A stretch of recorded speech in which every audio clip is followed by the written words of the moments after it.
Paris, midi 17. Une patrouille de la brigade fluviale de la préfecture de Paris s'élance à toute allure direction le quartier de Beaugrenelle, à quelques encablures de la Tour Eiffel. Un cadavre serait en train de flotter à la surface de la Seine. C'est une équipe de police terrestre déjà sur place qui vient de les prévenir. Tu vas voir, Seb. On est sur place, on a récupéré la victime, donc je vous confirme qu'elle est Delta Charlie Delta. Delta Charlie Delta, l'abréviation pour décédé. Qui est la victime? Que s'est-il passé?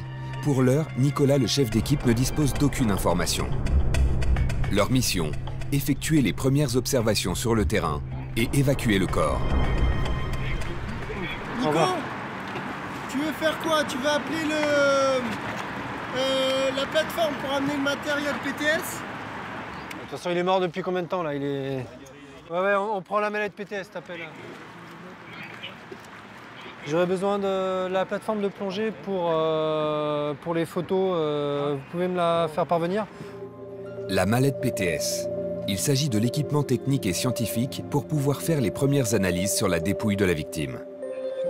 Dans l'eau, Sébastien va devoir retourner le corps. Un effort et une vision sinistre pour ce plongeur qui doit faire les premières constatations. Mais avant d'effectuer cette opération délicate, Alexis demande à ses collègues restés sur le quai de faire circuler les passants un peu trop curieux. Les gars Oh ça vous dérange d'évacuer un peu?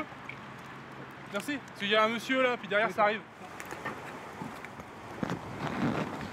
On va faire les constats, on fait les photos, on sort côté 16 et voilà, on fait un peu le forcing pour qu'ils arrivent vite, les OPJ.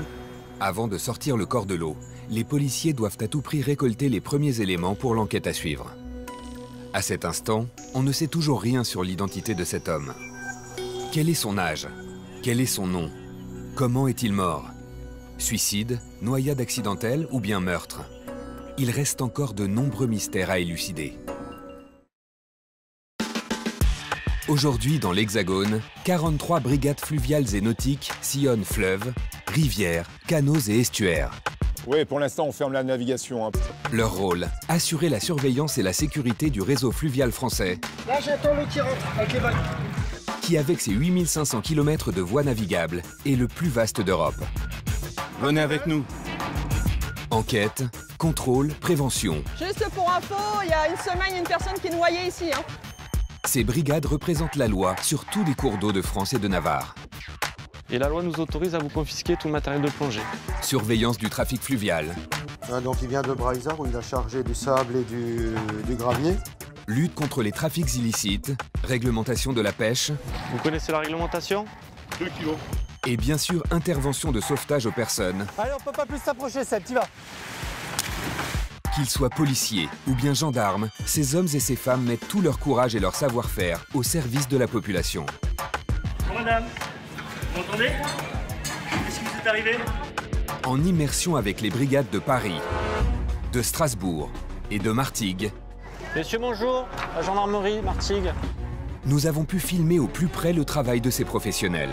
La prise de risque a plutôt intérêt à être calculée. Ils nous apprendront quels sont les bons réflexes à avoir lorsqu'une personne est en détresse. La chute a été violente, donc une victime, on lui maintient la tête. Quels sont les bons gestes à observer si l'on se trouve soi-même en situation de danger?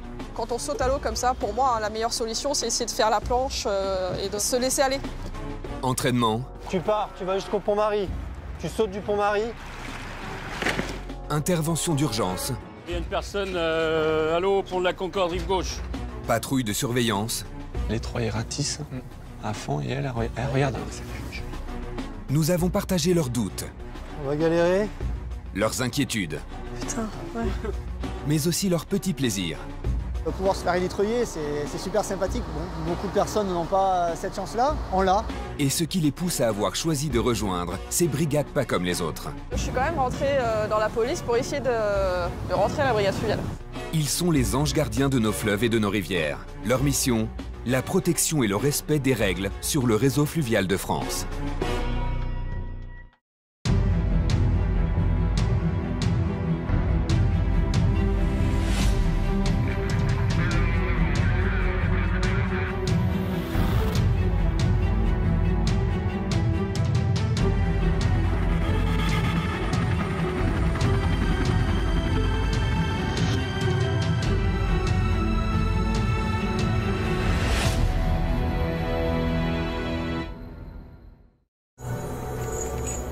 Retour avec la brigade fluviale de Paris. Le corps d'un homme vient d'être localisé. Mais avant d'en savoir plus sur les circonstances de sa mort, la brigade fluviale va devoir extraire le corps de la Seine. Une opération particulièrement délicate. Sébastien enfile une ceinture de plomb, un moyen de rester plus stable sous l'eau pour prendre des photos de la victime. Ces photographies seront précieuses. Visage, vêtements, position, ce sont autant d'indices qui aideront à reconstituer les circonstances de la noyade. On fait les angles. Tu regardes s'il a quelque chose dans ses poches vite fait quand même, qu'on ne perde rien d'important. Déjà, donne-moi un sac et je vais tout mettre dedans. S'il te plaît, Max. La fouille d'un corps sous l'eau est toujours un moment délicat. Sébastien ne doit surtout rien perdre, car chaque élément sera fondamental pour l'enquête. Les clés, c'est trouvé où? Porche arrière droite? Arrière gauche. Arrière gauche. Des traces ou des empreintes pourraient être retrouvées. Allez, on sort tout, les gars. On sort tout. Et si ces indices sont gardés dans un sac rempli d'eau, ce n'est pas pour rien. Une fois à l'air libre, en 6 heures à peine, la rouille peut effacer les éventuelles traces ou empreintes. Max, on va remonter sur le bateau, on sera plus utile sur le bateau. Les premières constatations terminées, le corps va pouvoir être sorti de l'eau. Tu vas faire des prélèvements d'eau tout de suite, Seb. Ouais, attends, je le mets dans la bâche. Après, oui. Dernier geste minutieux pour Sébastien, qui doit désormais protéger le cadavre.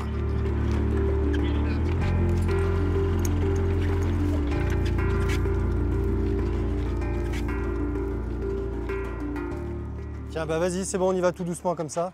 Tu montes sur le bateau. Attends, fais les prélèvements d'eau, qu'on ne revienne pas. Ces prélèvements d'eau seront analysés en parallèle de l'autopsie. Ils permettront de savoir si la personne s'est bien noyée dans la Seine.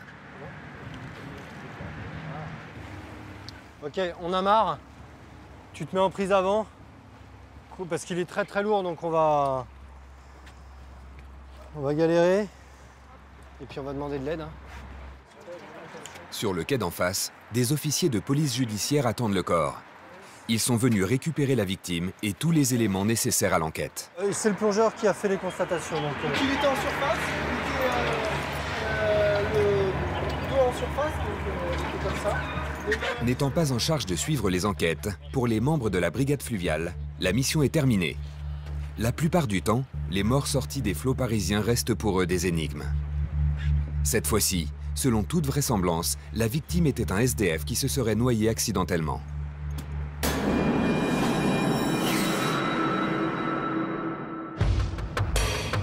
Si les policiers de la brigade fluviale ne sont pas enquêteurs, ils sont des secouristes hors pair. À Paris, cela fait plus de 100 ans que ces soldats des eaux opèrent 7 jours sur 7, 24 heures sur 24, sur tous les plans d'eau d'Île-de-France. Parmi eux, une poignée de femmes, dont Karen, 41 ans. Ce soir, elle est de service et une longue nuit l'attend. Hello. Ça va?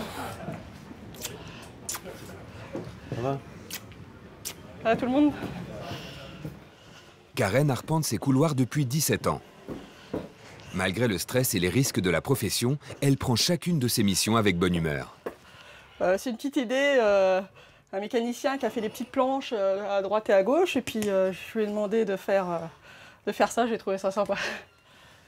Donc voilà, les vestiaires des filles. Dans les vestiaires, Karen abandonne sa tenue de mère pour l'uniforme de policier. Un petit clin d'œil à la famille. Comme avant chaque patrouille, Karen n'a aucune idée de ce qui l'attend. Pour encaisser ce quotidien fait d'imprévus et de tensions, les policiers se détendent et se charrient au moment de préparer le dîner. Alors comment Cassaneuf peut nous voir ta technique? Avant de partir en mission, les policiers profitent de ces derniers instants de détente. Il est 22 h. Karen et ses collègues vont maintenant patrouiller du côté de Saint-Cloud, une commune limitrophe au sud-ouest de Paris. Oui, le Chronos à disposition en rond des patrouilles pour Rock en Seine. Bien reçu. On va au niveau de Saint-Cloud pour un festival Rock en Seine. On va faire des petites surveillances, des passages, comme il va y avoir du monde.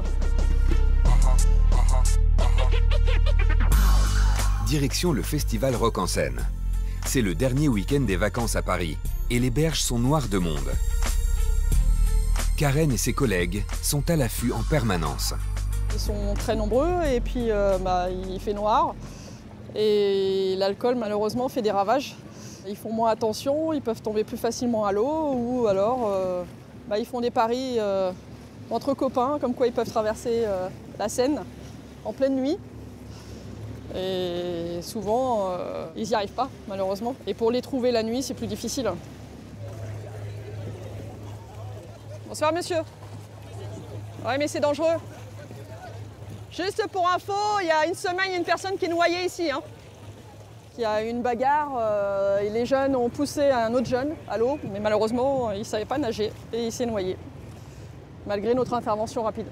Ce qu'il a fait, juste une petite vague où il glisse par la vase, parce qu'au bord, il y a de la vase. Et il peut être surpris et puis pas pouvoir remonter. Il faut dire que, contrairement aux apparences, la Seine n'est pas un long fleuve tranquille. Près des ponts, remous et courants peuvent s'avérer particulièrement dangereux. Alors que Karen et son équipe arrivent sur les lieux du festival, ils aperçoivent de l'agitation près d'un ponton. Devant eux, un petit groupe d'adolescents. Tandis que la brigade s'approche, ils vont surprendre une personne à l'eau. Il s'agit d'une jeune fille. L'adolescente n'a pas l'air traumatisée. Elle rigole, alors Karen va chercher à comprendre ce qui s'est passé. Bonsoir, mademoiselle. Bonsoir. Je suis désolée, mais je voulais récupérer mon portable en fait, qui est tombé. D'accord, mais... panique, elle a mis son portable, elle a sauté. Je pense que vous prenez un petit peu de risque, là. Mais j'ai pas pu, je suis normale, il n'y a pas de... Mais c'est pas une... Il y a même pas un mec dans un fondeur. D'accord, mais il fait noir, c'est interdit d'aller dans l'eau. D'accord. Maintenant, vous êtes toutes mouillées, il fait fi. Il est là, il s'est je vais aller le chercher. Allez le chercher, s'il vous plaît. Malgré l'interdiction d'aller dans l'eau, puni de 38 € d'amende, le groupe d'adolescents insiste. Regardez, il marche encore, il marche encore. Les jeunes filles ont beau supplier les policiers, Karen reste ferme. Mais elle décide d'un compromis face à ces jeunes qui semblent si désespérés. On vous interdit d'aller dans l'eau. Vous avez de la chance, mon collègue, très gentil, va se mettre à l'eau pour vous. Non, c'est pas sûr, c'est vrai. Non, mais pour vous, ça... Non, c'est interdit. C'est donc Stéphane qui va aller à la pêche au téléphone portable. Une baignade originale, mais pour Karen, face à l'attitude survoltée des jeunes, c'est la meilleure option. Là, c'est à titre exceptionnel, bien sûr. C'est surtout parce que je pense que quand on serait parti, la jeune fille serait retournée à l'eau ou un copain, donc on fait ça pour la jeune fille, surtout.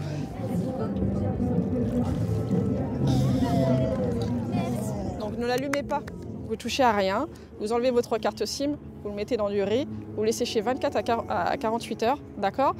Après seulement, vous pouvez le brancher, mais surtout ne le branchez pas avant. Je le mets tout de suite dans du Si vous le branchez, il va griller. Je le mets dès que je le récupère, je le mets dans le riz, dans un verre, dans du riz, pas sèche-cheveux, ça brûle. Vous ne le rebranchez pas avant parce qu'il va griller. D'accord ? Merci beaucoup. Si vous pouvez ressortir, je ne sais pas par où vous êtes arrivé. Allez-y. Oui.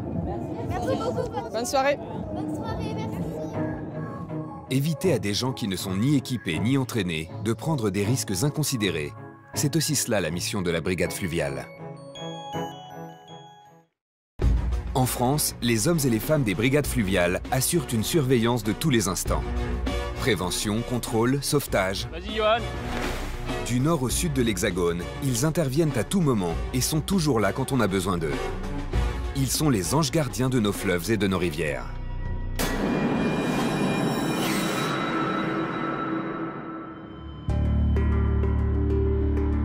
Il est 19 h au QG de la brigade fluviale de Strasbourg, qui assure la surveillance sur le Rhin. La brigade fluviale de Strasbourg, j'écoute.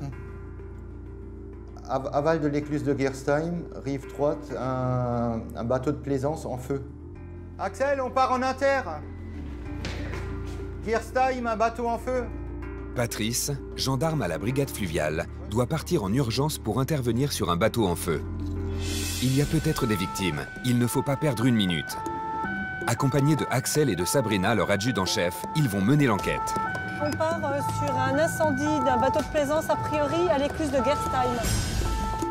Direction Gerstheim donc, une commune qui se trouve à 15 km de Strasbourg. Une fois sur place, Sabrina, Axel et Patrice vont devoir constater l'ampleur des dégâts. Oh, il y a du monde. Ah, il fume encore. Le bateau fume, mais apparemment il n'y a plus de flammes.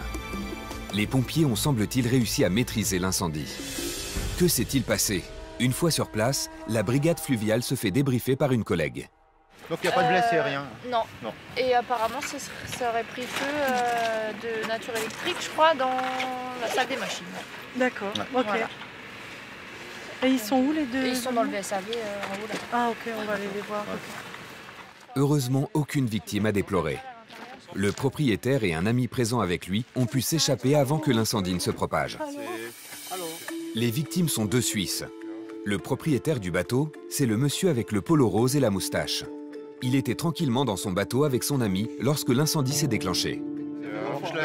On pensait qu'on pouvait se diriger vers l'écluse. Mais là, on a senti de la fumée.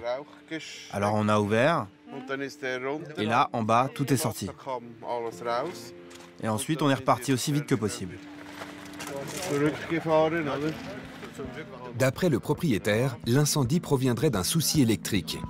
Mais pour pouvoir déterminer si cette hypothèse est juste, les gendarmes vont devoir mener l'enquête. Car si la FLUV de Paris, qui dépend de la police, n'est pas chargée d'enquêter lors des interventions, celle de Strasbourg, qui dépend de la gendarmerie, peut le faire. Axel va donc partir à la recherche d'indices pour trouver l'origine de cet incendie. Ça m'intéresse pas, ça m'intéresse. Une bouteille de gaz et des bidons d'essence ont été retrouvés à l'intérieur du bateau.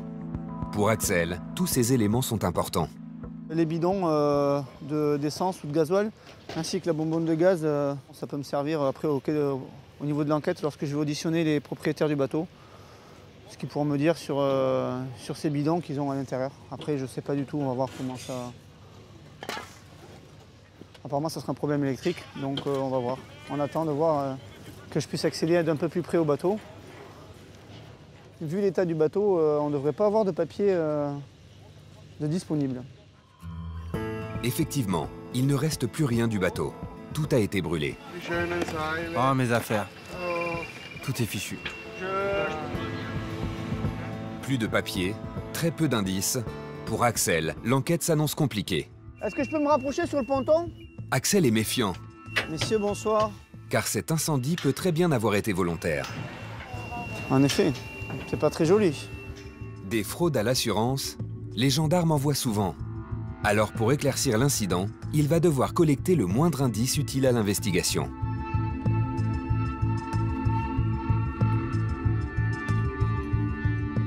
Si vous trouvez les papiers du bateau en bon état, je suis preneur. Hein. Malgré l'état catastrophique du bateau et l'absence d'indices, Axel choisit de prendre les choses avec humour. Pourtant, la destruction de tous les papiers se trouvant à bord risque d'entraver la bonne marche de l'enquête.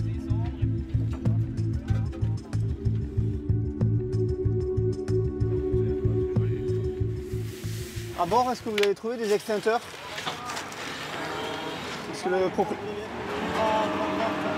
Parce que le propriétaire m'a dit qu'il en avait 3. Apparemment, il les aurait utilisés. Si tant est que vous en trouviez, je suis preneur. Axel cherche à vérifier les propos du propriétaire qui prétend avoir utilisé 2 de ses extincteurs. Les pompiers ne vont pas tarder à mettre la main sur l'un d'entre eux. L'extincteur? Ah oui, on verra pas grand-chose. Ouais, je vais. Un premier extincteur qui semble ne pas avoir été utilisé. Étrange. C'est bien les gars, continuez.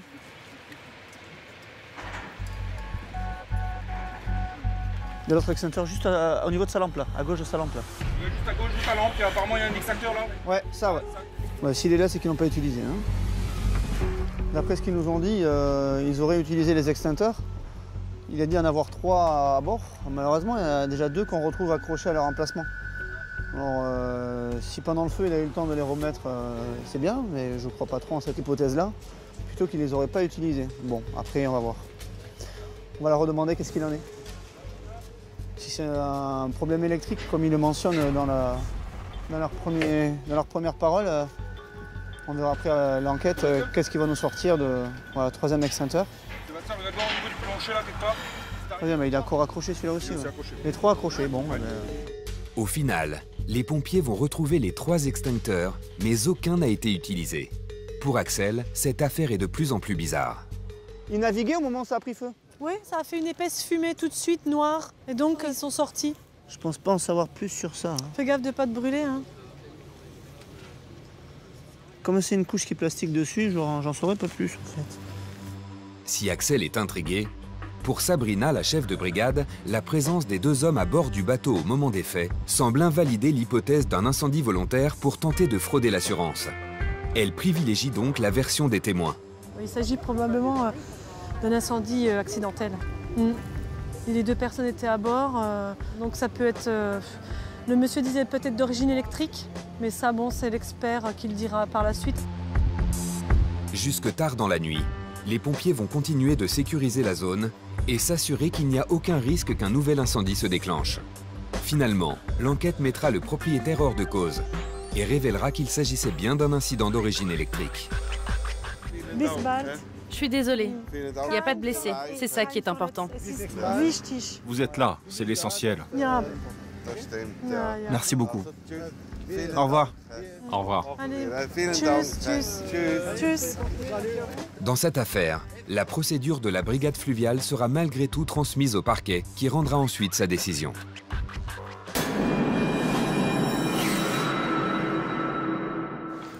Bonjour, vous allez bien? Ça va? Changement de décor. Nous sommes à Martigues dans les Bouches-du-Rhône, à une quarantaine de kilomètres de Marseille. Oui, bonjour, c'est la brigade nautique de Martigues. Voilà, c'était pour vous informer, on sort en mer. Secteur de surveillance baie de Cassis, baie de la Ciotat, parc des Calanques. Voilà, toute la durée de la mission, toute la journée. À Martigues, la brigade qui effectue la surveillance du Rhône ne se fait pas appeler brigade fluviale, mais brigade nautique. Et pour cause, cette unité à laquelle appartiennent Delphine et Ludovic peut également patrouiller en mer. Ici, on est dans la Calanque de Port-Miou, parc des Calanques, donc réputé. Et vu le beau temps d'aujourd'hui, on a vu tout à l'heure beaucoup de piétons arriver, il va y avoir du monde. On va voir s'il n'y a pas d'incivilité sur l'eau ou sous l'eau, voir s'il n'y a pas d'infraction grave. Et après, poursuivre suivant le type d'embarcation, les vérifier, les documents de bord et le matériel de sécurité obligatoire sur le bateau. Mais malgré le calme et le beau temps, bateaux, canoës et autres scooters des mers ne sont pas à l'abri du danger, notamment à cause du vent. Le Mistral va pousser, c'est un vent de terre, il va pousser vers le large. Donc si malheureusement, voilà, par exemple comme là, il y a des canoës-kayaks, des paddles, tout ce qui est engin de plage ou bateau à la dérive, il sera poussé vers le large. Donc il faut être vigilant. Un risque encore plus important lorsqu'il s'agit d'embarcations légères comme les bateaux gonflables, surtout quand les gens ne sont pas correctement équipés. Il n'y a pas d'équipement de sécurité, il n'y a rien, hein. On va rentrer à pied. Bon, le décoffrement, En plus, on a cassé notre baguette. Ouais, après moi, c'est pour ça, c'est pas prudent, franchement. Non, je me suis renseignée, ils nous ont dit qu'il n'y avait pas de soucis pour aller au Parce que là, en plus, ils avaient annoncé Mistral, bon, ça a tourné ouest. Mais bon, Mistral, une pagaie, on vous retrouve au large, quoi. Non, on l'a cassé. Non, on ne reprend plus, hein. Vous rejoignez la plage et voilà, hein. Bon, le décoffrement, ça fait Vous voyez, les canoës, au moins, ils sont équipés, quoi. Ils ont un gilet, tout ce qu'il faut, hein. C'est pas sérieux. Effectivement, ils n'ont aucun équipement de sécurité à bord. Ils arrivent de Port-Miou. Et avec ce type de bateau, c'est un petit bateau pneumatique. En plus, ils ont cassé une pagaie. Donc, pour rentrer à Port-Miou, c'est vraiment de l'inconscience, quoi. Mais si la brigade nautique sait se montrer conciliante, elle peut aussi se montrer intraitable quand la situation l'exige. Il est 6 h du matin à la gendarmerie de Martigues. Nous retrouvons Ludovic. Ce jour-là, il fait équipe avec Jérôme. Ensemble, ils vont partir pour une mission d'un genre un peu particulier. Dans la région, les gendarmes de la brigade nautique luttent contre un fléau méconnu, le braconnage de certains coquillages. On va aller faire une petite reconnaissance là, sur une plage de l'étang, là où on nous a signalé des braconniers qui viendraient régulièrement. Mais tôt le matin, avant 8 h, donc on y va. Direction l'étang de Berre, au nord de Marseille. Cet endroit est unique en son genre. C'est le seul étang des Bouches-du-Rhône où l'on trouve des palourdes. Une pêche qui représente un enjeu économique de taille, car ces coquillages se vendent 15 € le kilo. Pour les braconniers, c'est donc une vraie mine d'or. Aux aurores, Ludovic et son collègue patrouillent dans le coin, histoire de prendre d'éventuels contrevenants en flagrant délit. Je pense, et à juste titre, qu'ils doivent se dire, tiens, les gendarmes, c'est des fonctionnaires, ils font 8h midi, 14-18. Donc en venant un peu plus tôt et en quittant l'eau voilà, au début des horaires, on ne viendra jamais les voir. Car ici, la pêche des palourdes est très réglementée. Pas plus de 2 kilos par personne. Mais pour l'instant, il n'y a pas grand monde. Ouais, là, il n'y a personne.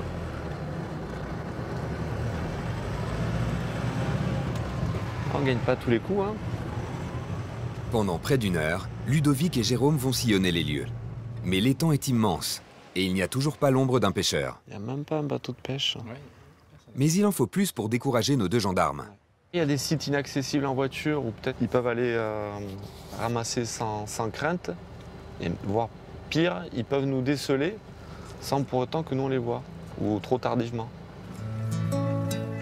Les gendarmes ont beau se déplacer en voiture banalisée, avec leurs uniformes, ils restent facilement repérables. Alors, pour espérer prendre des braconniers la main dans le sac, il faut être très discret et un peu chanceux. Donc là, c'est les 1, 2, 3, 4. Les 4, plus un 5e là-bas au fond, là, à gauche. C'est les plaisanciers, parce que bon, ils ne sont pas équipés de combinaisons néoprène. On sent vraiment que c'est de l'occasionnel. Après, le professionnel, lui, il vient avec une combinaison, le harnais, les bouteilles, des fois. Bah, il sait qu'il veut rester du temps, quoi. Voilà. Derrière tous ces plaisanciers, Ludovic aperçoit finalement un petit groupe en combinaison. Ils sont loin quand même, hein. Et ça ramasse. Hein. C'est quoi? On va aller se rapprocher doucement. On va aller voir vite fait. Ouais, allez, ça marche. Tiens. On va voir que...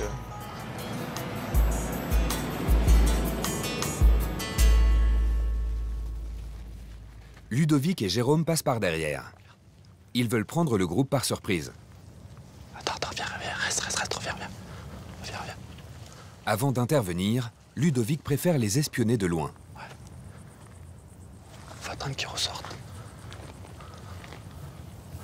Pourquoi tu veux pas intervenir maintenant? Ben là, parce qu'ils sont encore en action de ramasser, là. Ils ont déjà déposé, t'as vu tout à l'heure, là, ils ont déjà déposé les premiers sacs.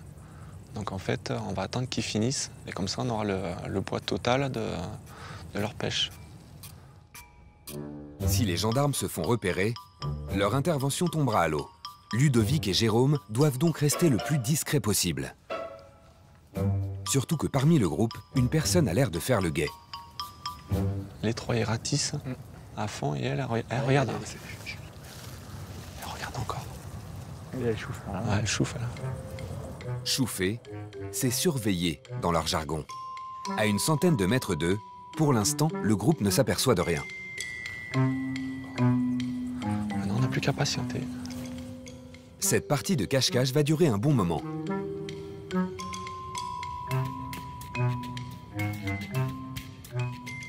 Putain, et regardez, ils cherchent. Oh, ils sont attentifs. Finalement, après une bonne demi-heure d'attente, le duo s'élance à la rencontre des pêcheurs. Allez.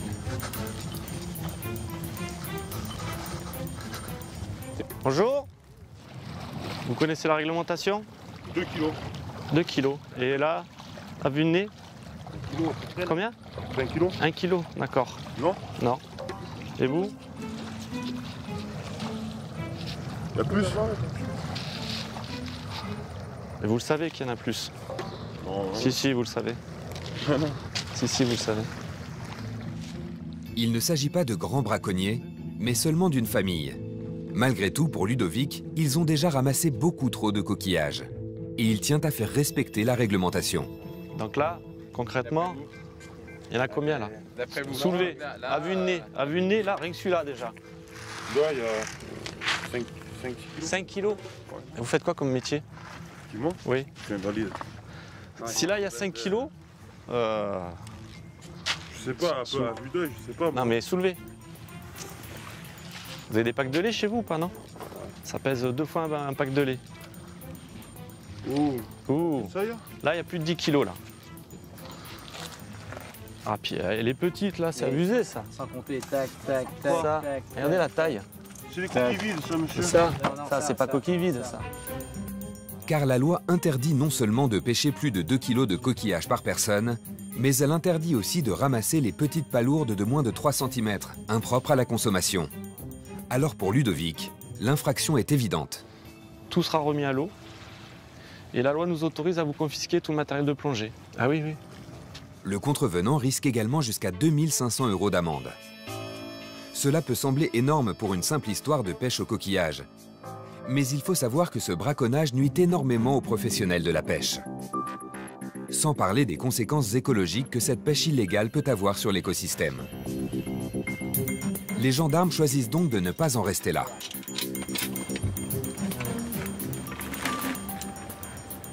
Venez voir. 15 kilos. 15 kilos, il y a. Eh ouais.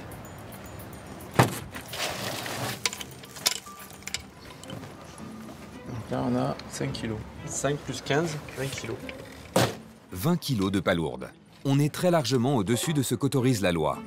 Avec un tel volume, il semble de plus en plus évident que l'homme souhaite revendre les coquillages pour en tirer un profit. Mis au pied du mur, il tente de se justifier et n'hésite pas à employer des arguments pour le moins étonnants. Vous enlevez les coquilles, vous enlevez, vous en gardez un peu pour l'hiver. Il y a même pas en Ambré, il y a 2 kilos peut-être de palourdes en Ambré. Si vous enlevez les coquilles, hein, ça vous fait à peu près 2 kilos de palourdes. Ça ne fait pas plus, c'est les coquilles qui sont lourdes.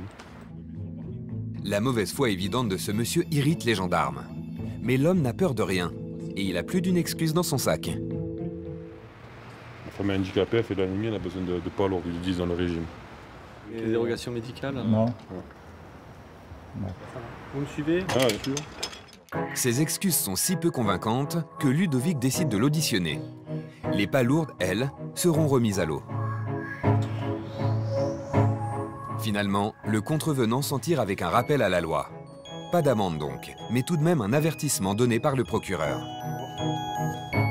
Pour la première fois qu'ils m'ont attrapé, que c'est la première fois que ça m'est arrivé, oui, je pense que c'est correct. Après la deuxième fois, ce sera autre chose. Protéger le littoral et son écosystème, c'est aussi cela le travail des brigades fluviales et nautiques.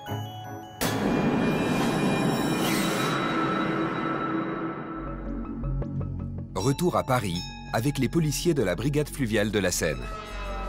Ce matin, Nicolas et son équipe partent pour un entraînement. On part dans le Bras-Marie. Ça va durer 10 minutes, vous vous échauffez, je veux pas vous claquer. Allez, go. 3 fois par semaine, les membres de la Fluve remontent la Seine à la nage sur une distance d'au moins 1 km. Pour cette brigade d'élite, cet entraînement régulier est primordial. Un exercice particulièrement physique car il faut pouvoir tenir le rythme tout en remontant contre le courant. C'est des exercices de résistance physique avec de la technique, sauvetage de victimes, connaissance du milieu. Oui, c'est dangereux, mais ces risques, on les maîtrise et on les réduit au maximum. Au Pont-Marie, tu fais le noyer. Tu vas devant lui. Je fais un malaise. Voilà, tu fais un malaise, tu dis je me noie, venez me chercher. Il vient te chercher, il te récupère le... Mais tu le secoues un petit peu. La séance d'entraînement se poursuit. Retour.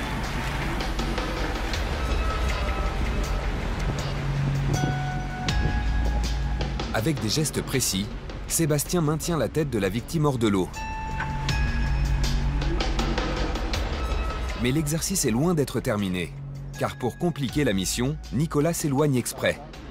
Allez, tu le remontes jusqu'à nous. C'est donc à bout de souffle que Sébastien arrive au Zodiac. Mais il n'est pas au bout de ses peines, car l'entraînement continue de plus belle. Conscient, inconscient? Il est conscient, mais il tombe inconscient. C'est curieux, là, je le vois qu'il perd conscience, là.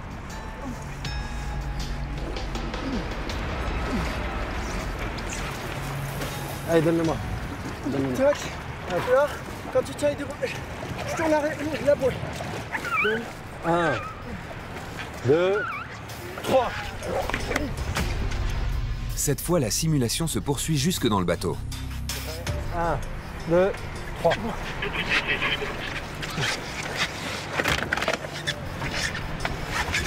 Allez, tu me le traites, ça. Inconscient qui ventile. Allez, tu fais quoi? Inconscient qui ventile. Il ventile, PLS. Tu le mets en PLS. PLS pour position latérale de sécurité.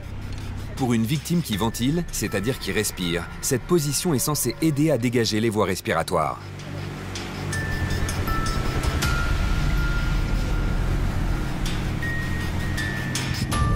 Ok. Ça y est, les exercices sont enfin terminés. Finalement, après une matinée à la dure, les hommes vont pouvoir enfin se reposer.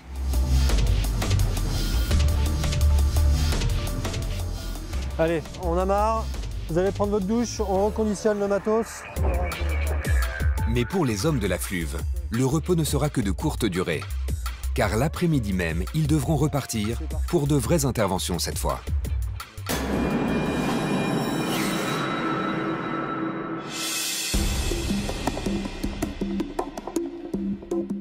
Il est un peu plus de 15 heures quand Nicolas et son équipe sont appelés pour une urgence. Près de Boulogne, une péniche serait à 2 doigts de couler. On s'amarre à l'avant là. À leur arrivée, les pompiers et une autre brigade sont déjà sur place. Une fois sur le bateau, Nicolas se fait débriefer par ses collègues. D'après leurs informations, le propriétaire étant à l'étranger, c'est l'homme d'entretien du bateau qui a lancé l'alerte. Ouais. Et là, vous avez combien? Juste que j'ai que je me rende compte. Ah oui, quand même. À l'intérieur, c'est un vrai désastre. Le salon est totalement inondé, sous plus de 15 cm d'eau. Et apparemment, le niveau monte encore. Le bateau est en train de prendre l'eau, donc on va essayer de trouver l'origine de la voie d'eau. Mais on a le bateau qui est en train de couler là. Actuellement, il faut trouver la voie d'eau pour la fermer, enfin la boucher. Nicolas est inquiet. S'ils n'agissent pas rapidement, la péniche risque de sombrer. Si, on devrait y arriver avec 3. Le problème, c'est que le bateau mesure plus de 20 mètres de long et que la fuite peut se trouver à n'importe quel endroit. Les hommes de la Fluve vont donc entamer une enquête longue et minutieuse pour essayer de localiser l'origine de cette avarie. J'ai l'impression qu'il prend l'eau par ici, moi, en fait, par l'arrière. Il y a encore le moteur ou pas? Il y a le moteur, mais il ne roule pas, cette péniche, du tout. Chaque minute compte. Il faut faire vite. La course contre la montre commence dans la cale, à la recherche de la moindre anomalie.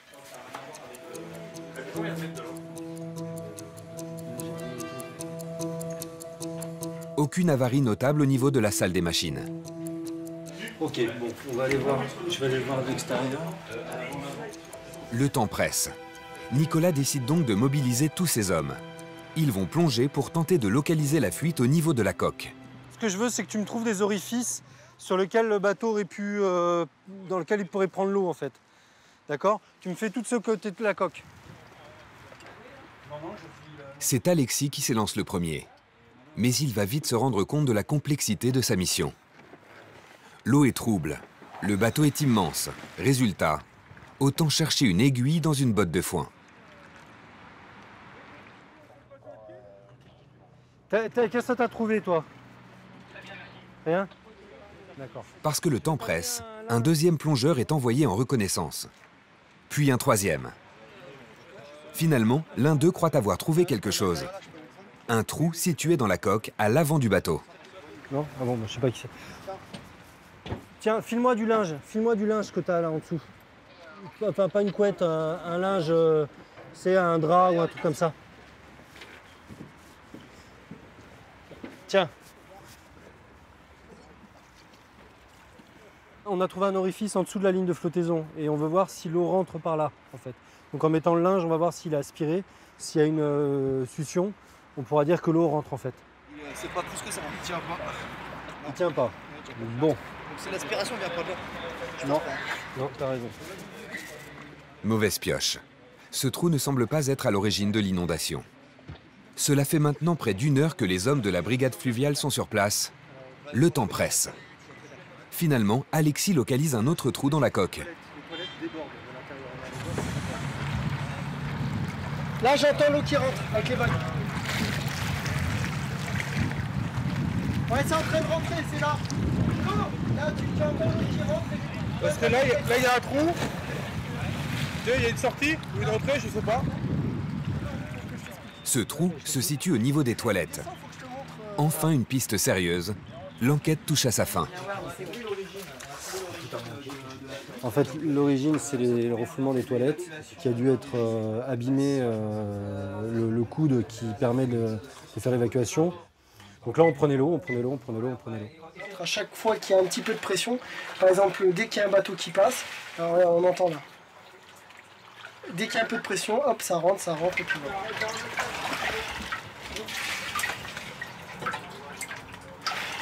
Donc du coup, c'est trop petit? Trop petit, ouais, tu vois.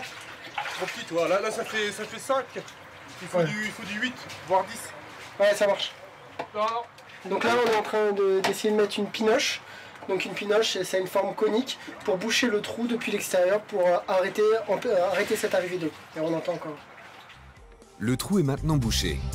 Mais le travail n'est pas encore fini pour les policiers et les pompiers. Car si le bateau ne risque plus de couler, il va maintenant falloir vider l'eau qui est à l'intérieur.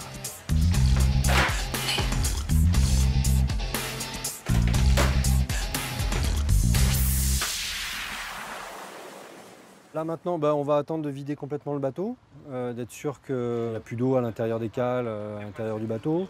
On va vérifier qu'on a bien bouché le trou, que ça ne fuit pas. Pour évacuer l'eau, un chantier impressionnant va être mis en œuvre.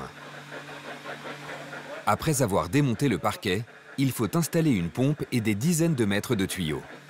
Si cette tâche revient aux pompiers, Nicolas préfère rester dans les parages pour s'assurer du bon déroulement de l'opération. En à peine un quart d'heure, toute l'eau est évacuée. Après 2 heures d'intervention, grâce au travail conjugué de la fluve et des pompiers, la péniche est sauvée. Moi, je vais faire un salto arrière.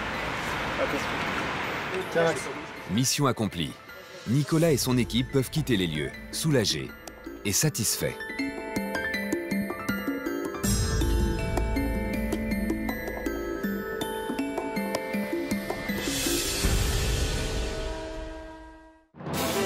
Paris, Martigues, Strasbourg. Pendant plusieurs semaines, nous avons suivi les hommes et les femmes des brigades fluviales. D'une région et d'un fleuve à l'autre, les problématiques peuvent être très différentes. Gendarmes ou bien policiers, à chaque brigade ses propres méthodes pour assurer une seule et même mission, la protection de notre réseau fluvial.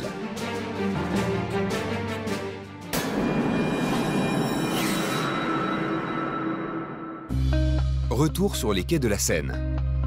Il est 7 h du matin. Au QG de la brigade fluviale, c'est l'heure du briefing. Messieurs, garde à vous.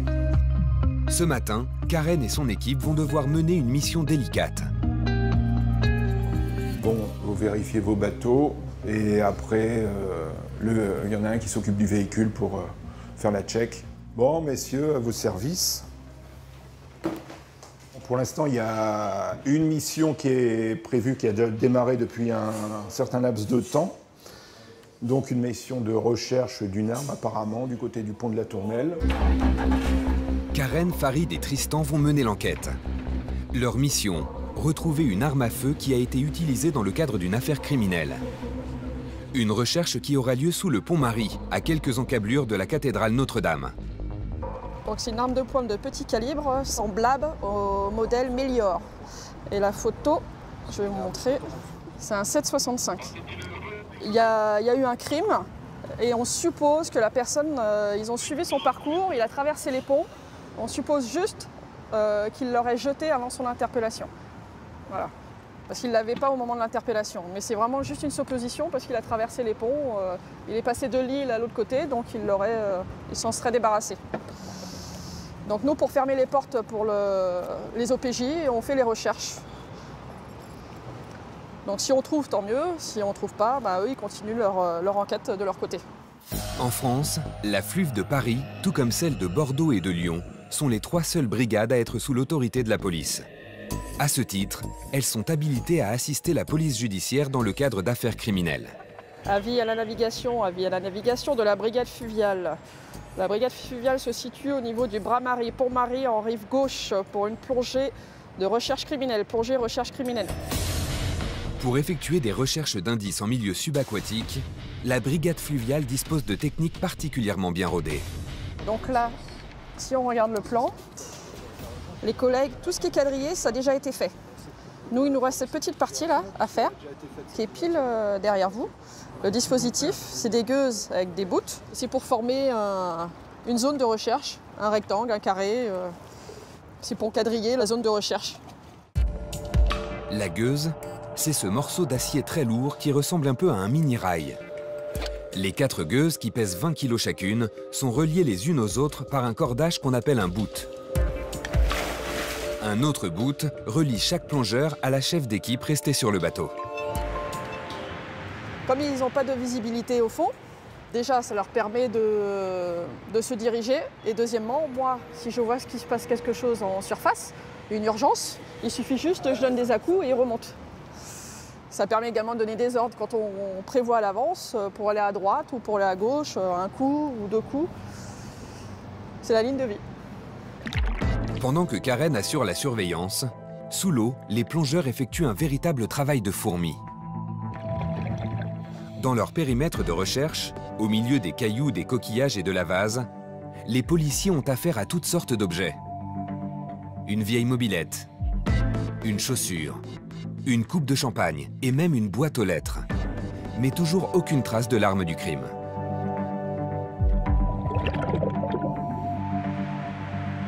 Les objets qu'il y a au fond, en premier lieu, c'est ce qu'il y a de dangereux. On peut s'entailler, donc être bien protégé, avoir les gants pour faire les recherches. Et puis l'arme est toute petite. Donc au fond de l'eau, il faut vraiment tout tâter pour essayer de la retrouver. C'est ce qu'il y a de plus difficile. Et surtout, c'est juste une supposition. Si les équipes de la FLUV ont l'habitude de nager et de plonger dans la Seine, elles ne perdent jamais de vue que c'est un milieu hostile et dangereux. Les gens qui ont l'impression, quand ils vont à l'eau, même se baigner, pourquoi c'est interdit en plein Paris? Parce que c'est très dangereux. En fin de compte, avec le courant et les vagues, il n'y a pas beaucoup de chances de survie. Quand on saute à l'eau comme ça, pour moi, la meilleure solution, c'est essayer de faire la planche. Si on force, on va se fatiguer et après, on a plus de chances de se noyer. Même un bon nageur, il peut être surpris. Il y a le froid qui peut se rajouter, l'eau froide, le courant, l'inconnu aussi, le côté sombre, et plus les vagues. Ils prennent des gros risques. Finalement, après 1 heure de plongée, Farid et Tristan remontent à la surface, bredouille. Donc du coup, il n'y a pas d'arme ici. Non, en tout cas, elle n'est pas ici. Et là, les conditions sont favorables, parce qu'on a à peu près 1 mètre, 1 mètre 50 de visibilité. Donc là, si elle était là, on l'aurait trouvée.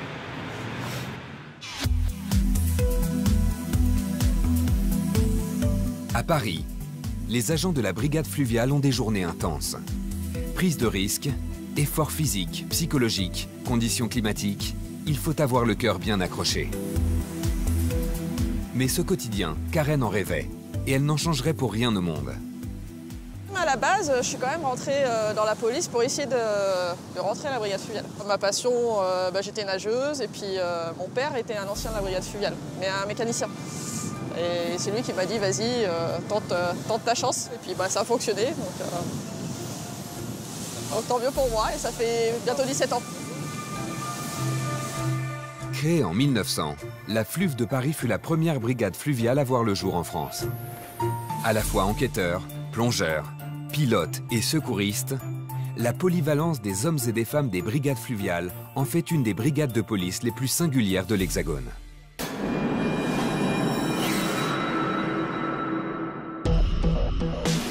Retour avec la brigade de Strasbourg. Aujourd'hui, Sabrina et ses coéquipiers ont été convoqués pour un exercice d'élitreillage, une opération souvent périlleuse. Si on retrouve ne serait-ce qu'un indice ou ce qui ressemble à un corps, malheureusement, on va le treuiller, on va essayer de faire quelque chose parce qu'on a peur de le perdre, de sa dérive ou une chance qu'elle soit en vie. Et là, on va prendre des risques. Et je peux vous assurer qu'aujourd'hui, la prise de risque a plutôt intérêt de calculer. Et pour minimiser les risques lors des opérations d'élitreillage, il est essentiel d'acquérir une excellente maîtrise technique.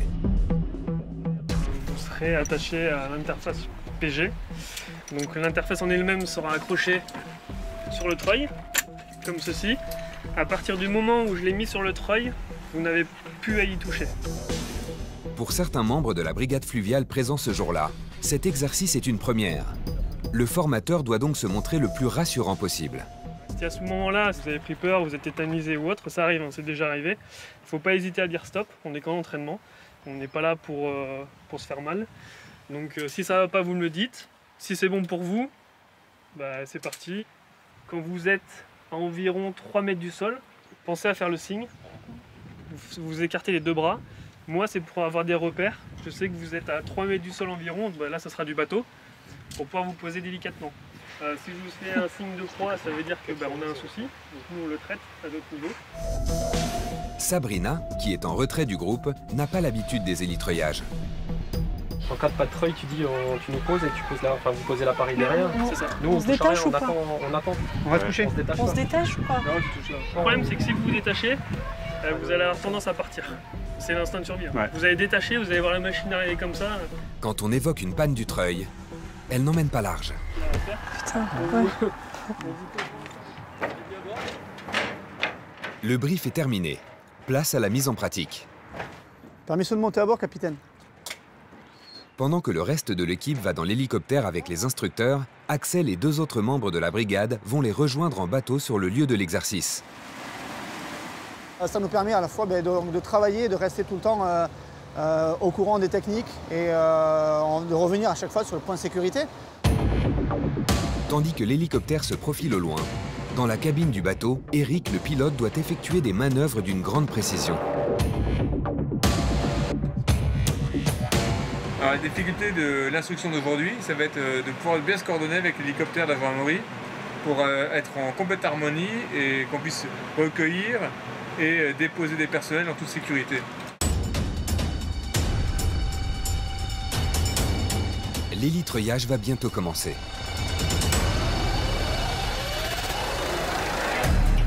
La première à se lancer, c'est Sabrina. Elle n'a jamais fait ce genre d'exercice en conditions réelles au-dessus de l'eau. Du coup, elle appréhende un peu. Elle va devoir maintenant dominer sa peur.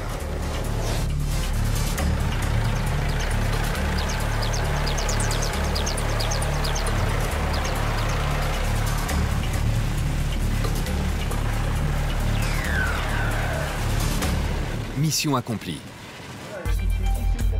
Pour autant, Sabrina ne semble toujours pas trop apprécier cet exercice, contrairement à ses camarades. Ah, je fais ça toute la journée. Il y a des fous. Sabrina et ses équipiers vont effectuer leur entraînement pendant plusieurs heures, jusqu'à ce que toute la brigade soit enfin opérationnelle. Bateaux en difficulté, personnes en détresse, risque de noyade. Chaque année, la brigade fluviale de Strasbourg accomplit plus d'une 50aine d'élitreuillages. Ils doivent donc maîtriser cet exercice sur le bout des doigts. Entraînement ou bien formation, pour pouvoir accomplir leur mission dans les meilleures conditions, les hommes et les femmes des brigades fluviales effectuent régulièrement des exercices en conditions réelles. Le but, perfectionner leur technique, apprendre à maîtriser les nouveaux équipements qui sont mis à leur disposition, et enfin, s'assurer qu'ils soient 100% opérationnels sur les missions particulièrement délicates.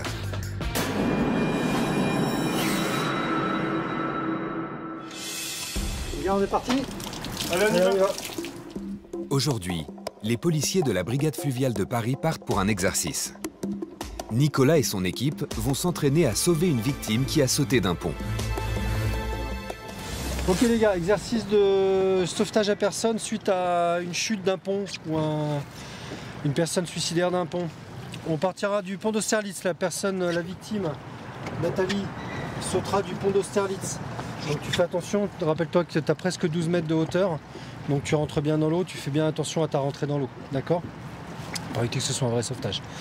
Vincent vient te récupérer avec la bouée tube, te met en sécurité, on te récupère et on fait le geste de premier secours. L'opération est plus difficile qu'il n'y paraît. La puissance du bateau de secours, la circulation sur le fleuve et la température de l'eau en ce mois de janvier vont mettre Vincent et Nathalie, les 2 petits nouveaux de la brigade, à rude épreuve. Est-ce que tu as des questions, Vincent, par rapport à ce que tu vas faire? Pour la remontée de la victime sur le bateau. La remontée de la victime sur le bateau, ça se présente toujours côté bâbord, parce que je te rappelle qu'on a le boudin dégonflable. Donc en fait, on dégonflera le boudin, comme ça tu as toute cette partie-là qui te permet de nous présenter la victime. Et moi avec Jean-Phi, on réceptionne la victime. Une fois qu'on a réceptionné la victime, toi n'oublie pas que Le but du jeu, c'est de rentrer le plus rapidement sur le bateau, tout simplement pour se mettre en sécurité. C'est bon pour toi? Ouais. Allez, on est parti. Nicolas dépose Nathalie sur le quai pendant que le bateau va se mettre en position. Tentative de suicide, chute accidentelle ou encore pari stupide, ce type d'incident arrive régulièrement. Les policiers doivent donc être top en cas d'alerte. Donc vous voyez, là on voit rien, mais il peut y avoir un tronc qui passe, il peut y avoir n'importe quoi, il peut y avoir un haut fond. Quand on saute avec les chaussures, tout ça, on est vite attiré par le fond. Il y a beaucoup de courant, on s'en rend pas compte, mais il y a pas mal de courant. Les gens paniquent en fait. On se retrouve, c'est grand, on se retrouve dans le courant, dans le froid, au milieu, les gens paniquent. C'est pour ça que le temps de survie de quelqu'un qui saute d'un pont est assez limité. C'est moins de 10 minutes en hiver en ce moment. C'est pour ça qu'il faut intervenir vite et c'est pour ça qu'il faut s'entraîner. Le bateau est en position. Nathalie peut maintenant se jeter à l'eau.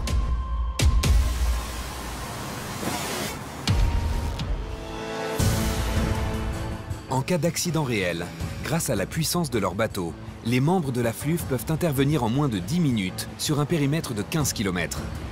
Est-ce que tu vois la victime? Je la vois. Ok. À mon top départ.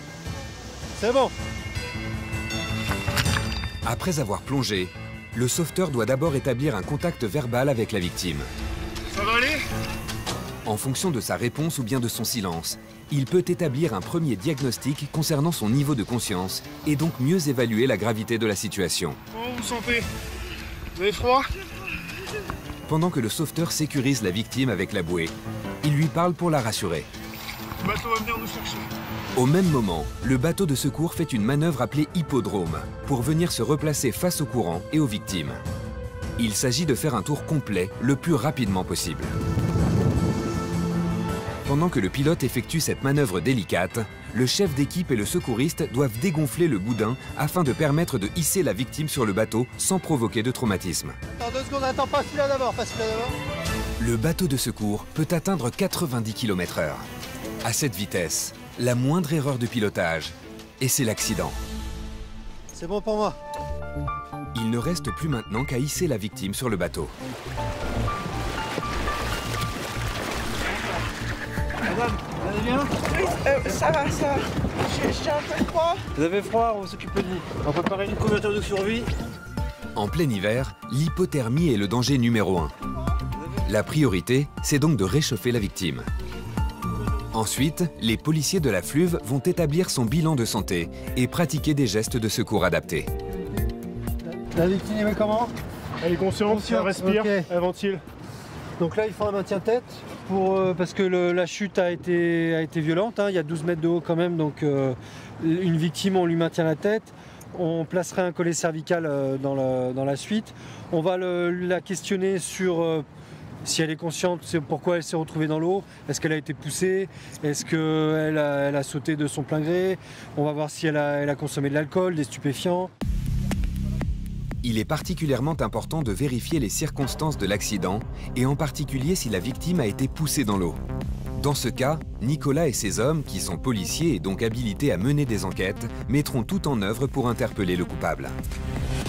Si jamais vous êtes témoin de ce type d'accident, évitez de vous précipiter dans l'eau pour aider la personne, car il ne faut pas sous-estimer les dangers du fleuve. Donc si jamais vous êtes témoin d'une victime qui vient de se jeter à l'eau ou que vous voyez dans l'eau, vous faites le 17 pour la police secours. À aucun moment vous vous engagez dans le milieu pour aller chercher la victime. Ça ferait 2 victimes. Le plus efficace, c'est vous dites où vous êtes, ce que vous avez vu, et à l'endroit, si elle a coulé, vous restez à l'endroit exact où elle a coulé, et si jamais vous suivez la victime sur les quais parce qu'on a beaucoup de courant, et vous vous donnez la position qui évolue en permanence, parce qu'il se trouve que là, on a un courant des fois qui peut atteindre 6-7 km/h, c'est une personne qui trottine des fois, donc ça peut aller très vite, elle peut dériver très vite. Et surtout, ne vous fiez pas à ce que vous dit la personne une fois sortie de l'eau. Seul un médecin peut s'assurer de son état de santé. Même si la victime a l'air d'aller bien, il faut toujours appeler les secours. Il suffit juste qu'elle ait inhalé un tout petit peu d'eau lors de sa chute et on peut se retrouver avec une noyade secondaire qui arrive 1, 2 ou 3 heures après. C'est qu'un médecin qui peut dire si elle est réellement en sécurité. Vous l'aurez compris, il vaut mieux éviter de jouer les héros. Les anges gardiens de la brigade fluviale sont là pour assurer votre sécurité.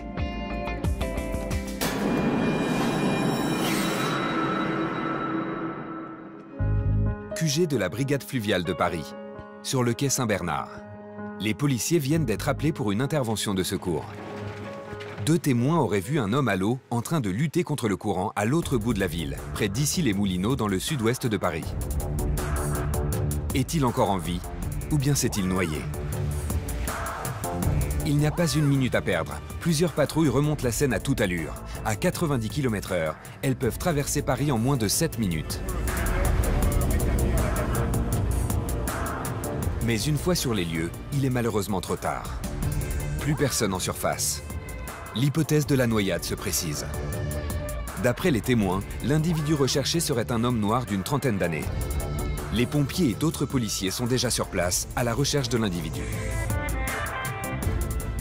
Oui, pour l'instant, on ferme la navigation parce que les recherches, c'est quasiment sur toute la longueur du chenal. On a eu des informations complémentaires. Alors, est-ce que vous pouvez vous stationner à proximité? D'après les indications, nous, la personne aurait sondé un peu plus en amont. Dans le jargon policier, une personne qui sonde, c'est une personne en train de couler. Alors que l'espoir de retrouver l'homme en vie s'amenuise, pour se donner toutes les chances de le repérer, un dispositif impressionnant est mis en place.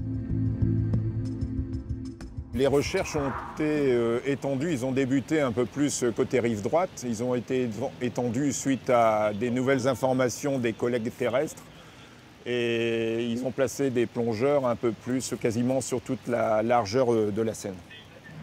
Au total, une dizaine de plongeurs quadrillent la zone à la recherche de l'homme. Mais la météo n'aide pas. Il pleut des cordes, la visibilité est mauvaise. Sous l'eau, complètement trouble, les plongeurs ne distinguent rien à plus d'1 mètre devant eux.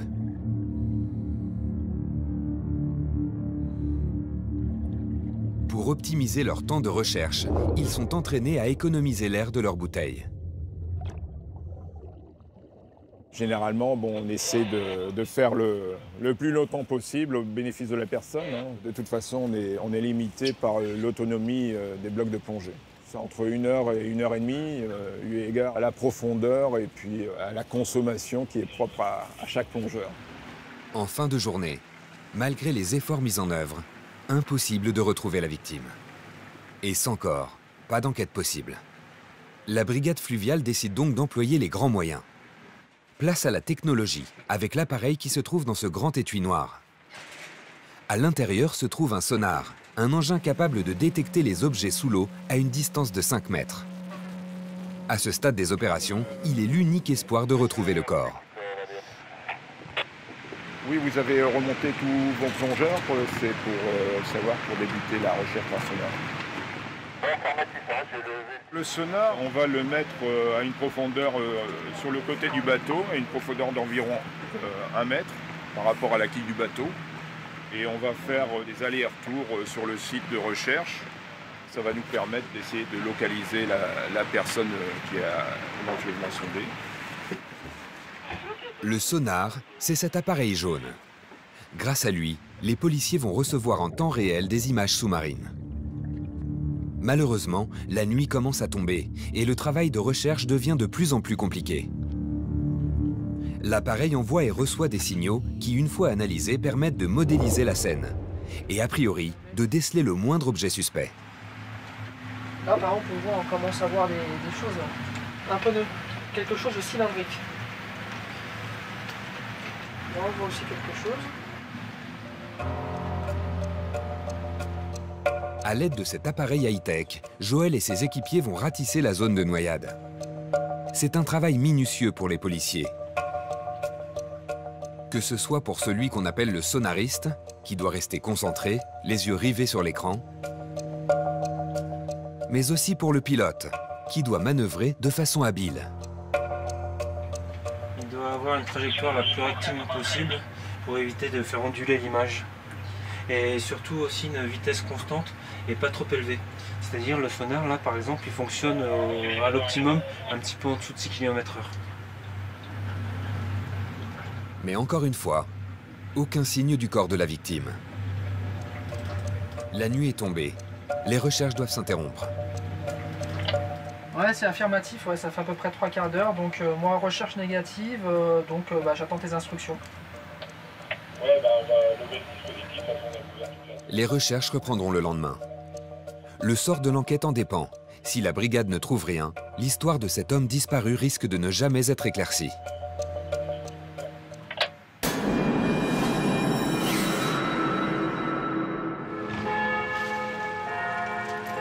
Retour à Strasbourg. Ici, chaque jour, la brigade fluviale veille sur le Rhin. De Bâle en Suisse à Baden-Baden en Allemagne, elle exerce son autorité sur 160 km de fleuve. Cette brigade est unique en son genre, puisqu'elle est la seule en France à être mixte, composée à la fois de gendarmes français et de policiers allemands. Ils n'ont pas annoncé, enfin sur l'ordinateur, j'ai pas vu trop de navigation. Parmi eux, Axel et Patrice, deux gendarmes français. Apparemment, les Allemands, leur bateau est abîmé.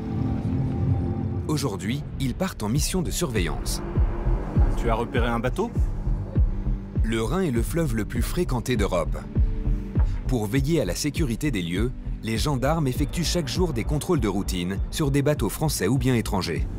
Alors là, nous nous trouvons exactement sur le Rhin, entre le port de Kiel et le port de Strasbourg.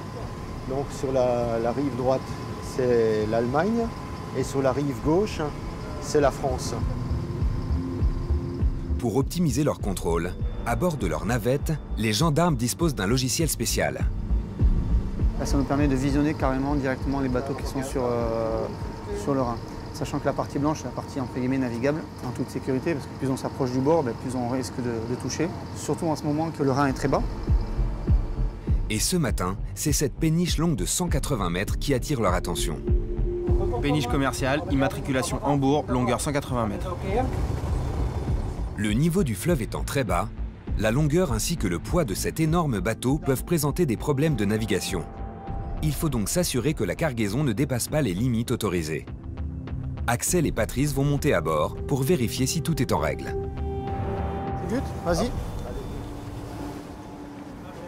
Bonjour. Allô. Bonjour. C'est pour un contrôle, s'il vous plaît. Bitte. Comment on dit réponse? Gute Antwort. Gute Antwort, ja. Si Axel est encore en train de parfaire son allemand, c'est qu'il est arrivé ici il y a seulement 3 ans. Pour cet originaire de Perpignan, pas facile d'intégrer cette nouvelle langue étrangère. Il faut parler allemand, oui. Il faut apprendre sur le tas.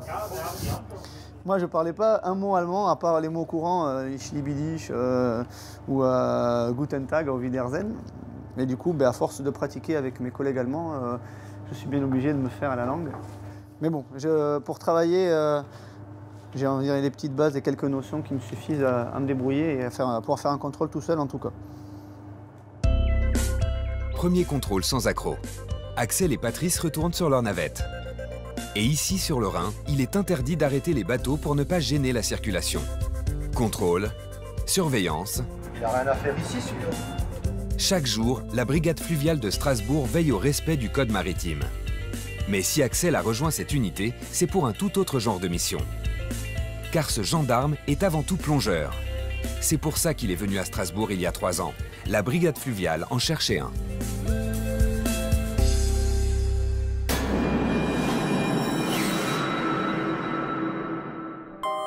Nous sommes à une vingtaine de kilomètres de Strasbourg.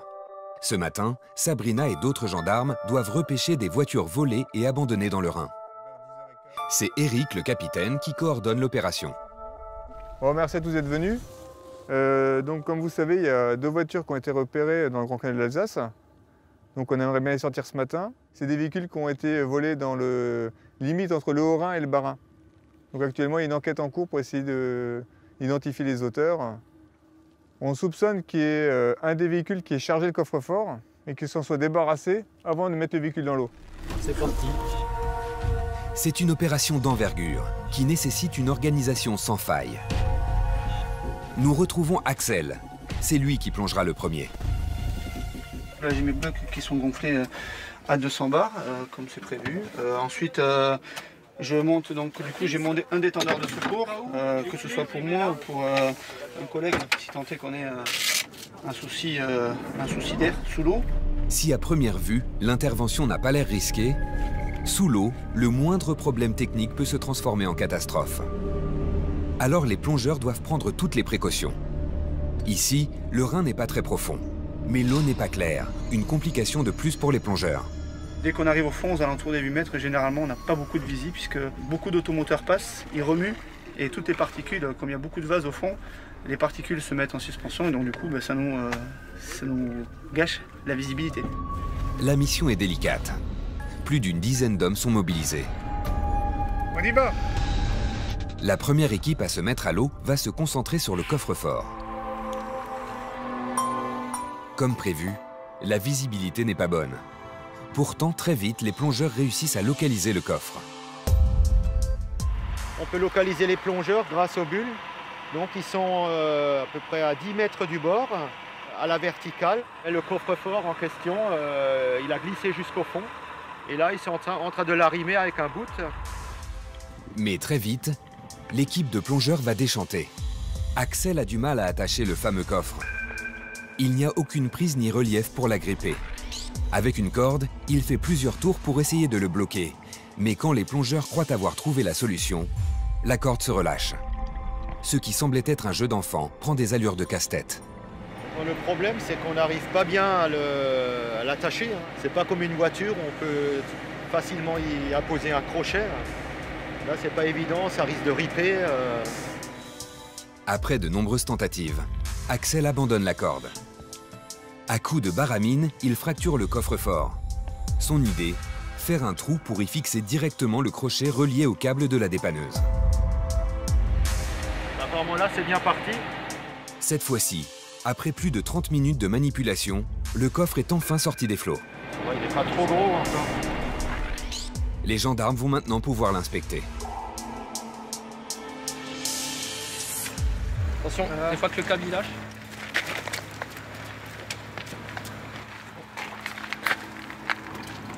Il n'y a pas le cœur de l'océan dedans. À l'intérieur, pas grand-chose. Les voleurs sont déjà passés par là. Et ils n'ont laissé qu'un maigre butin. Il y a une pièce. Les gendarmes espèrent trouver plus d'indices une fois qu'ils auront extrait les voitures du fleuve. Axel, tu gères le filet puis gère le câble. Ok. En surface, Eric reste en contact avec eux à l'aide d'une corde. Donc il y a 2 plongeurs qui sont au bout de cette ligne. Et ils vont descendre le courant. Et quand ils auront trouvé la voiture, ils vont tirer le bout plusieurs fois pour me signaler. Et l'accrocher à cette voiture-là. Ah, là il me sonne pour m'indiquer qu'il a trouvé la voiture. Donc moi je vais tenir mon bout. Voilà. Donc le dépanneur n'a plus qu'à venir ici, tirer son câble jusqu'à la voiture et on pourra la sortir. Sous l'eau, une première voiture a été repérée.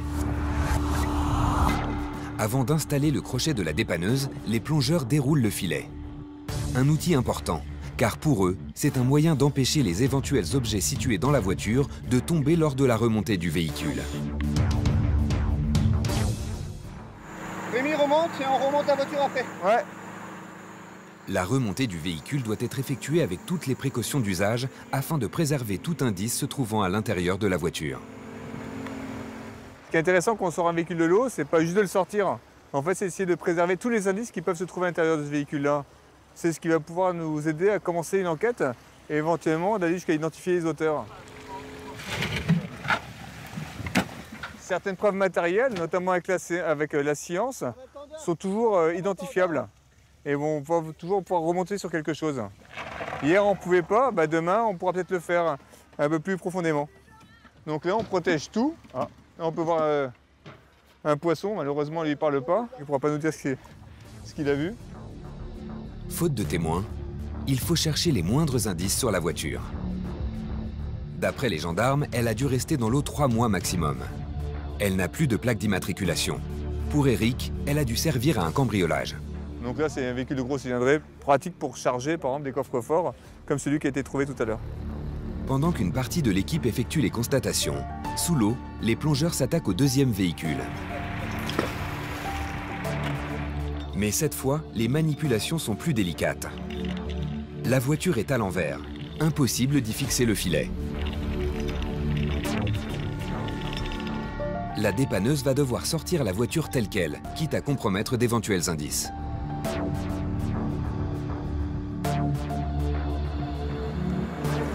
Ah, dommage.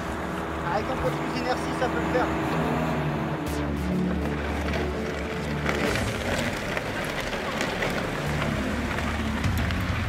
Étant donné son état général, il est probable que cette voiture soit elle aussi dans l'eau depuis relativement peu de temps. Elle est vide? Impeccable. Patrice, lui, t'as noté la clé sur le contact? Oui. C'est Sabrina qui s'occupe de faire les constatations. Il semblerait que les deux voitures aient été jetées à l'eau à peu près au même moment.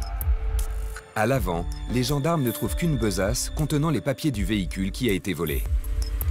L'attestation d'assurance? Ouais, carte grise, impeccable. Pour l'instant, aucun élément qui permette de déterminer si les deux voitures ont été impliquées dans la même affaire de cambriolage.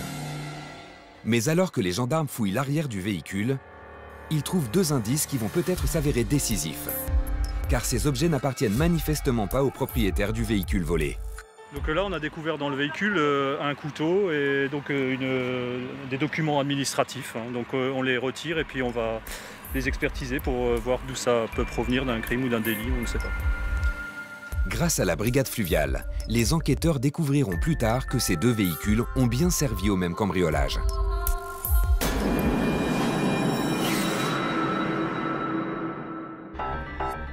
Retour à Paris. Souvenez-vous, un homme s'était noyé dans la Seine et la brigade fluviale avait passé une journée entière à essayer de le retrouver. Ouais, c'est affirmatif, ouais, ça fait à peu près 3/4 d'heure, donc moi, recherche négative. Aujourd'hui, 24 heures plus tard, les recherches se poursuivent, avec cette fois Didier aux commandes. Avec Mathieu, ils partent en reconnaissance, un peu plus loin que sur la zone inspectée la veille. Ouais, le Morvan en direction du pont périphérique aval pour une recherche par sonar. Suicide ou accident, des corps noyés, ils en repêchent malheureusement plusieurs par semaine. Des corps qui, avec les courants, peuvent parfois dériver sur plusieurs kilomètres. Si les vêtements se sont remplis de suite, ben le gars il peut être arrivé au fond, ou après s'être accroché dans des branchages qu'il peut y avoir au fond. Ou alors non, mais il est resté un petit moment en deux eaux et puis il a dérivé jusqu'à ce qu'il coule. Et après, une fois qu'il a coulé, il reste un moment. Après, la fermentation des gaz fait qu'il va avoir une flottabilité positive et puis il va remonter à la surface. Et généralement, on les retrouve quelques temps après en fonction de la température de l'eau. En été, la température de la Seine avoisine les 20 degrés. Une eau peu froide qui favorise la fermentation des corps, les faisant vite remonter à la surface. Mais en hiver, les corps peuvent parfois mettre plusieurs semaines, voire plusieurs mois avant de remonter. Finalement, après 4 jours de recherche infructueuse, un corps finit par refaire surface. C'est l'équipe de Serge de service ce jour-là qui est appelée par des collègues.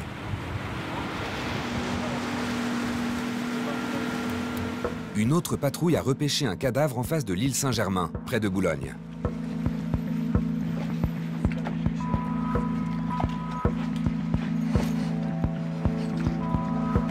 La victime correspond au signalement de l'homme disparu quelques jours plus tôt. Pour tous les policiers sur place, la découverte d'un corps est toujours un moment éprouvant, mais essentiel à la résolution des enquêtes. Comment la victime est-elle morte? Désormais, c'est la police judiciaire qui va prendre le relais. Heureusement, les policiers de la Fluve n'assistent pas qu'à des issues fatales.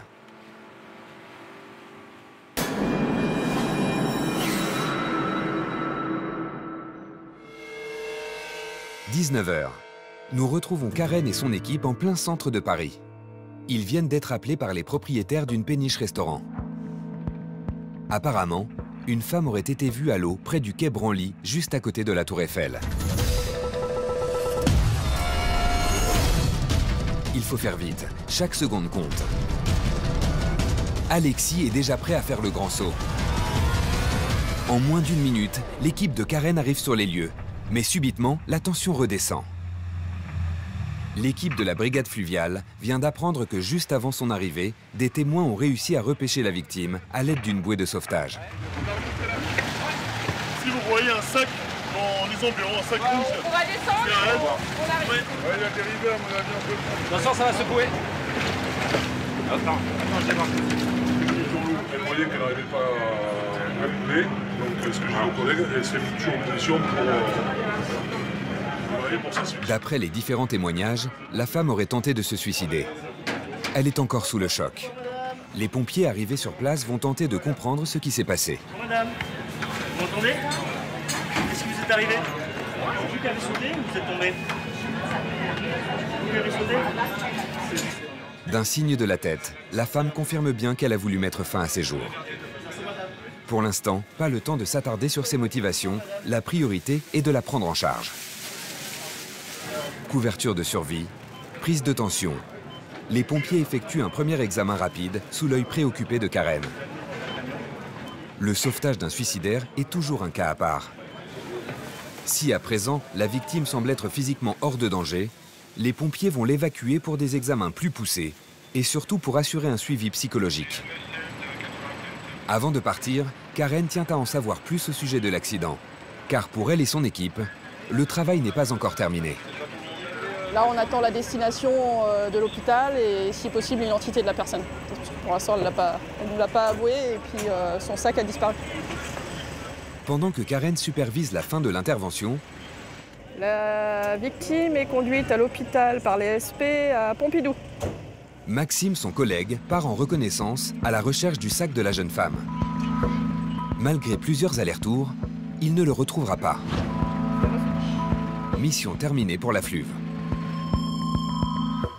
Tentative de suicide, noyade, accidents et incivilités en tout genre. La brigade fluviale de Paris est rompue à ces situations d'urgence. Heureusement, il y a aussi des instants plus sereins. Une éclaircie bienvenue en fin de service. Mais aussi tous ces petits moments qui font pour Karen le charme de la profession. Vous voyez ce qui se passe sur Paris? Des belles photos de mariage, mais le monsieur, je pense qu'il prend un petit peu de risque quand même. Hein. Parce que les escaliers sont vasés, ça glisse facilement. On va pas gâcher leurs photos de mariage. C'est ça, Paris.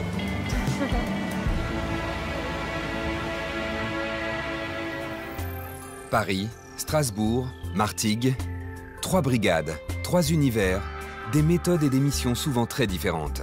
Mais au final, ces hommes et ces femmes poursuivent un seul et même but, assurer la protection de notre réseau fluvial afin que la population puisse continuer de naviguer, de pêcher ou tout simplement de flâner tranquillement au bord de nos fleuves et de nos rivières, en toute sécurité.